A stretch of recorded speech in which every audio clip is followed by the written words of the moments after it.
भी car dealer को गाड़ी बेचने का जो परसेंटेज मिलता है वो तो है ही, लेकिन इन लोगों की मोटी कमाई होती है इनके सर्विस सेंटर से। कोई भी कस्टमर जब एक लाखों रुपए की गाड़ी खरीदता है तो वो चाहता है कि उसकी गाड़ी की सर्विस एक ऑथराइज्ड सर्विस सेंटर से ही हो, लेकिन ये कार डीलर्स अपने लेवल पर कस्टमर्स को बेवकूफ बनाते हैं, ज्यादा से ज्यादा पैसे लूटने की कोशिश करते हैं, बिल में ऐसी ऐसी चीजें ऐड कर देते हैं जिनको आप देख कर भी नकार नहीं पाते। आपके साथ मीठी चुपड़ी चाशनी जैसी बातें कर करके आपसे वो सारे काम करवाने की हामी भरवा लेते हैं जिनका असल में कोई यूज ही नहीं था, और आप सोचते हैं कि वाह यार क्या सर्विस दी है इन लोगों ने, कितना ख्याल रखा है मेरा और मेरी गाड़ी का।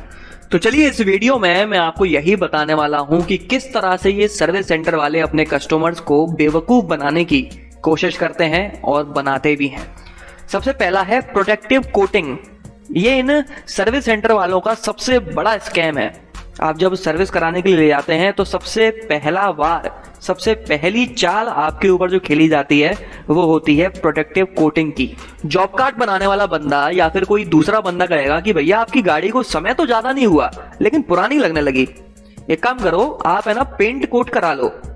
इससे जो स्क्रैचेस हैं वो भी चले जाएंगे, नए स्क्रैचेस भी इतनी आसानी से नहीं आएंगे, धूप का भी असर नहीं पड़ेगा आपकी गाड़ी के पेंट पर, एकदम गाड़ी पहले की तरह चमकने लगेगी। आप सोचते हैं कि यार बंदा बात तो सही कह रहा है, इसमें बुराई क्या है, लेकिन इस मामले में मेरा ये कहना है कि आपको ऑथराइज्ड सर्विस सेंटर से पेंट कोट करवाना इग्नोर करना चाहिए,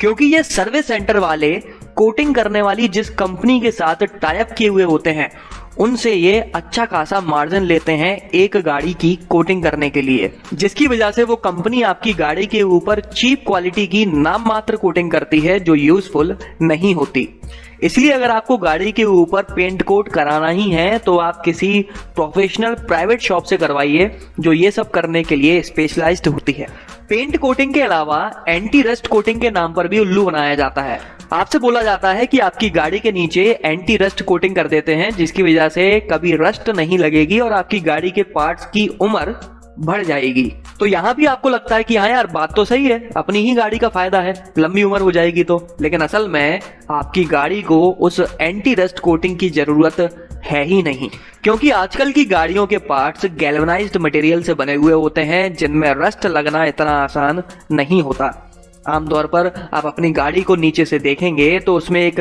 थिक ब्लैक कोटिंग दिखती है, हाँ, लेकिन अगर वो ब्लैक कोटिंग नहीं है, आपकी गाड़ी काफी पुरानी है, तो उस कंडीशन में आप एंटी रस्ट कोटिंग करवा सकते हैं। दूसरा पॉइंट है इंजन फ्लशिंग। आप जब सर्विस सेंटर पे जाते हैं आप कंप्लेंट करते हैं कि गाड़ी में कुछ आवाजें आ रही हैं, इंजन एकदम ऐसा लग रहा है स्मूथ नहीं चल रहा, साइलेंट नहीं है, या माइलेज अच्छा नहीं मिल रहा, तो वो बंदा आपसे बोलता है कि आपकी गाड़ी में इंजन फ्लशिंग करवाते हैं, या फिर बाद में डायरेक्ट आपके बिल में ऐड होकर आता है इंजन फ्लशिंग की गई है, जिसका करीब करीब 1000 से 2000 रुपए तक चार्ज लिया जाता है। फ्लशिंग में होता यह है कि इंजन ऑयल में एक एडिटिव ऐड कर दिया जाता है जो कि इंजन ऑयल के साथ इंजन के अंदर हर किसी पार्ट में जाता है और वहां पर अगर कोई गंदगी इकट्ठी हुई रखी है तो उसको वहां से हटा देता है। लेकिन असल में सच्चाई ये है कि इंजन फ्लशिंग कुछ हद तक यूजफुल हो सकती है अगर आपकी गाड़ी काफी पुरानी है या आप अपनी गाड़ी को मेंटेन करके नहीं रखते और उसमें कुछ प्रॉब्लम्स आने लगी हैं, या फिर आपने एक पुरानी गाड़ी खरीदी हुई है जिसकी पहली बार सर्विसिंग कराने के लिए ले गए हैं। लेकिन अगर आपकी गाड़ी नई नवेली है या आपने अच्छी तरह से मेंटेन करके रखा हुआ है, समय समय पर सर्विस कराते रहते हैं, या फिर आपकी गाड़ी में कहीं से कोई प्रॉब्लम आ ही नहीं रही, तो उन कंडीशन में इंजन फ्लशिंग की कोई भी जरूरत नहीं है। तीसरा पॉइंट है जो कि दूसरे पॉइंट से ही रिलेटेड है। आमतौर पर हम लोग जब भी जॉब कार्ड बनवाते हैं सर्विसिंग के पहले तो माइलेज से संबंधित प्रॉब्लम जानबूझकर लिखवा देते हैं, भले प्रॉब्लम आ रही हो नहीं आ रही हो, हम बोल देते हैं भैया माइलेज और दिखवा लेना गाड़ी का, और इसी बात का फायदा वो सर्विस सेंटर वाले उठाते हैं। वो बोलते हैं कि भैया हम आपके इंजन ऑयल में एक ऑयल एडिटिव ऐड कर देते हैं जिसकी वजह से आपका इंजन एक तो स्मूथ ऑपरेशन करने लगेगा, आपको इंजन स्मूथ लगेगा चलाने में, और साथ ही में माइलेज भी पहले से अच्छा हो जाएगा। और इस बात का 500 से 600 रुपए का चार्ज लगाया जाता है, लेकिन असल में इस ऑयल एडिटिव का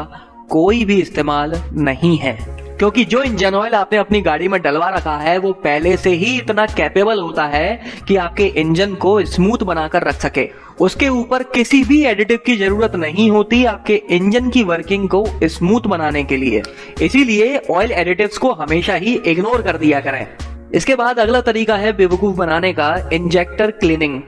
जिसका करीब करीब 800 से 1000 रुपए तक चार्ज किया जाता है पेट्रोल गाड़ियों में और उससे ज्यादा होता है डीजल गाड़ियों में। आपसे बोला जाता है कि आपकी गाड़ी के इंजेक्टर की क्लीनिंग की जाएगी, जिसकी वजह से गाड़ी का माइलेज भी काफी अच्छा हो जाएगा और साथ ही में इंजन की परफॉर्मेंस भी काफी बेहतर हो जाएगी पहले से। लेकिन आजकल की तारीख में इंजेक्टर क्लीनिंग की जरूरत इतनी जल्दी नहीं आ पड़ती, क्योंकि आजकल का फ्यूल, आजकल का पेट्रोल और डीजल काफी एडवांस्ड आने लगा है, BS6 आने लगा है, जो पहले से ही काफी ज्यादा साफ है। जलने के बाद, बर्न होने के बाद भी ये काफी कम कार्बन डिपॉजिट छोड़ता है, जिसकी वजह से फ्यूल इंजेक्टर इतनी जल्दी गंदा होता ही नहीं है। लेकिन अगर आपकी गाड़ी की परफॉर्मेंस अच्छी नहीं है, चालू होने में काफी दिक्कत देती है, माइलेज काफी कम निकाल पा रही है, या फिर आप गाड़ी चालू करके रखते हैं तो इंजन आवाज काफी कर रहा होता है, तो इस तरह की कंडीशंस में तो आप इंजेक्टर क्लीनिंग करवा सकते हैं। लेकिन इसके अलावा और किसी कंडीशन में इंजेक्टर क्लीनिंग की जरूरत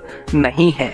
इंजन डीकार्बोनाइजिंग, ये एक महंगी प्रोसेस है, करीब करीब 3 से 4000 रुपए तक चार्ज किए जाते हैं इसके लिए। इतने पैसों में तो कुछ गाड़ियों की पूरी सर्विसिंग तक हो जाती है। इंजन के पिस्टन्स में जो कार्बन डिपॉजिट हो गया है उसको हटाने की प्रोसेस को इंजन डीकार्बोनाइजिंग कहते हैं। तो जैसा कि मैंने दूसरे और तीसरे पॉइंट में बताया था कि अगर आपकी गाड़ी नई है या फिर आपने अपनी गाड़ी को अच्छी तरह से मेंटेन किया हुआ है, समय समय पर सर्विस कराते रहते हैं, ऑयल चेंज करवाते रहते हैं, तो इंजन डीकार्बोनाइजिंग की कोई जरूरत नहीं है।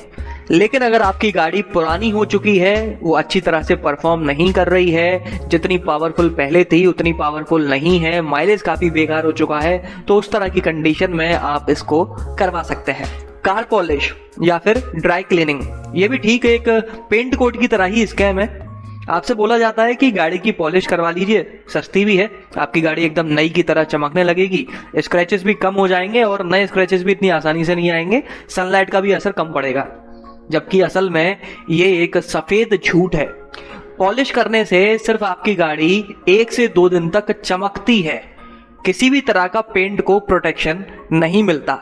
लेकिन पॉलिश करने के लिए इन ऑथराइज्ड सर्विस सेंटर्स पर 500 से 700 रुपए तक या फिर कहीं कहीं पर उससे भी ज्यादा पैसे लिए जाते हैं, और वो भी चीप क्वालिटी की काम चलाऊ पॉलिश की जाती है, जिसकी वजह से आपके पेंट पर भी बुरा असर पड़ता है। जबकि 1000 से 1500 रुपए में तो अच्छी क्वालिटी की कार पॉलिश आ जाती है, जिससे आप अपनी गाड़ी की कई बार पॉलिश कर सकते हैं। इसीलिए अगर आपको अपनी गाड़ी की पॉलिश करवानी ही है तो सर्विस करवाने के बाद में आप किसी प्रोफेशनल क्लीनिंग सेंटर के पास जाकर उसकी पॉलिश और ड्राई क्लीनिंग करवा सकते हैं। इसी तरह से जो वाइपर वॉशर फ्लूइड टैंक होता है उसमें नॉर्मली हम प्लेन वाटर डालते हैं, लेकिन ये कंपनी वाले बोलते हैं कि प्लेन वाटर यूज करने की वजह से आपकी विंडशील्ड पर छोटे छोटे स्क्रैचेस आ जाते हैं। इसीलिए इस वॉशर टैंक में आप कुछ एडिटिव डाल दीजिए, जिसकी वजह से आपकी विंडशील्ड काफी अच्छी तरह से साफ भी होगी और स्क्रैचेस भी नहीं आएंगे। इस बात की सच्चाई इतनी है कि इस एडिटिव डल जाने के बाद में आपकी विंडशील्ड साफ तो अच्छी तरह से हो रही होती है,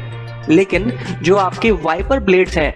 वो खराब हो जाती हैं, कड़क हो जाती हैं, जिसकी वजह से आपकी विंडशील्ड पर वापस से पहले से ज्यादा स्क्रैचेस आने लगते हैं।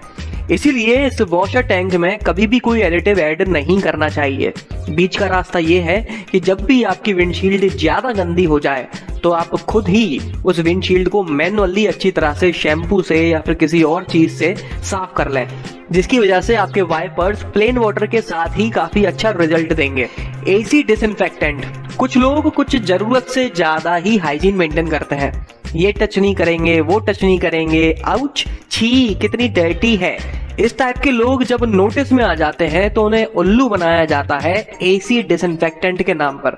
उन्हें कहा जाता है कि सर हम आपके एसी वेंट्स को डिसइंफेक्ट कर देंगे, जिसकी वजह से वो आपको एकदम फ्रेश और क्लीन एयर देंगे। अब सामने वाले को तो हाइजीन मेंटेन करनी है तो वो एक बार में हाँ कर देता है और 500 से 700 रुपए का चार्ज लगा दिया जाता है।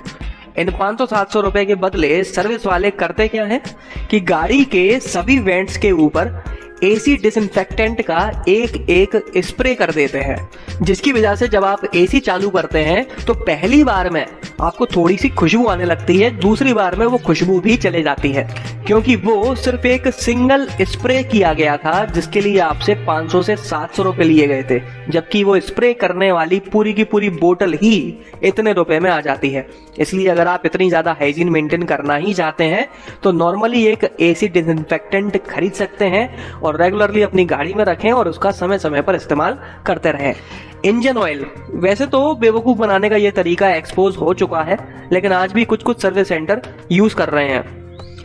नॉर्मली हर किसी गाड़ी का इंजन ऑयल एक पर्टिकुलर समय सीमा या फिर किलोमीटर्स के बाद बदला जाता है, और वो ड्यूरेशन और किलोमीटर आपकी गाड़ी के ओनर मैनुअल में लिखी हुई होती है। उसी हिसाब से आपकी गाड़ी का इंजन ऑयल बदलना होता है। ज्यादातर गाड़ियों में तो ये हर 10,000 किलोमीटर में बदला जाता है। आप अपनी गाड़ी की डिटेल अपनी ओनर मैनुअल में देख सकते हैं, लेकिन सर्विस सेंटर वाले इसको कम इंटरवल में बदलने की कोशिश करके कुछ पैसे बनाने की कोशिश करते हैं, इसलिए थोड़ा अलर्ट रहें। इसके अलावा कई बार ऐसा भी होता है कि बिल में कुछ ज्यादा ही लेबर चार्जेस लगे हुए होते हैं। जब आप पूछते हैं कि इतना ज्यादा लेबर चार्ज क्यों लिया गया है, तो वहां से जवाब आता है कि सर आपकी गाड़ी का पर्टिकुलर कोई पार्ट हमने खोला था, अंदर तक गए और कोई कमी उसमें नजर नहीं आई तो हमने वापस से उसको पैक कर दिया, लेकिन वो सब करने के लिए आपको लेबर चार्जेस तो देना ही पड़ेगा।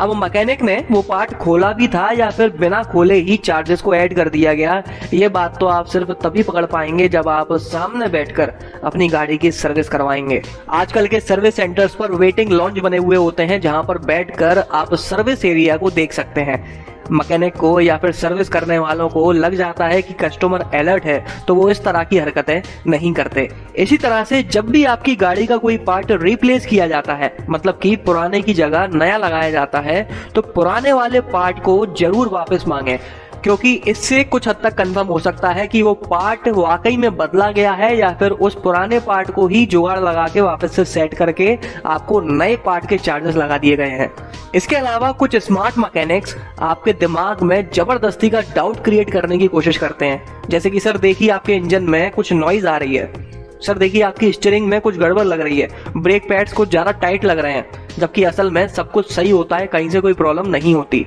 आप सोचते हैं कि यार मैकेनिक है, इसको ज्यादा जानकारी है, ये बोल रहा है तो सही ही बोल रहा होगा, तो आप बोलते हैं कि यार भैया आप अपने हिसाब से देख लो, कुछ खराब लगे तो बदल देना।